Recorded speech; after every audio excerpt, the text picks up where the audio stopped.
Senhor presidente, primeiro dizer que eu acredito na democracia. Dizer aos nobres colegas que o Schalco não venceu a eleição. O Schalco ficou em segundo.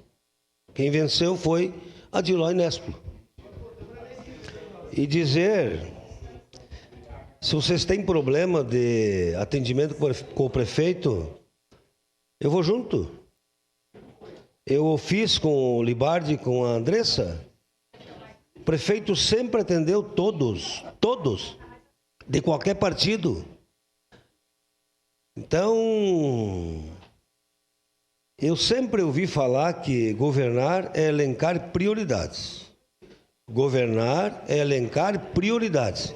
Então, eu quero valorizar os 29 médicos, quero valorizar a rua José de Davi, que liga a 122 com a estação de transbordo, que por muito tempo a gente cobrou e que ali tem um desvio das carretas que vem na RS 122 até o Cidade Nova. O município está fazendo com recurso próprio. Eu quero valorizar hoje de noite, nós teremos às 17 horas, a contratação de técnicos para 4 novos loteamentos regularização fundiária. 4 novos. Talvez alguns vereadores aqui, vários não conhecem, né? Portinari, Kenyon, Burguinho. Então, nobres colegas, é fácil falar. É fácil, contrata, chama os guardas.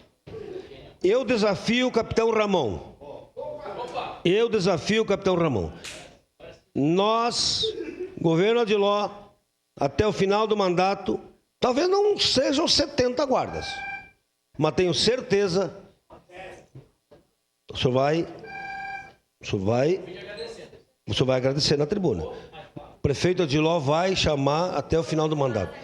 Vai melhorar as condições financeiras do município, tenho certeza, porque é prioridade, sim. Agora, governar é elencar prioridades. Obrigado, senhor presidente.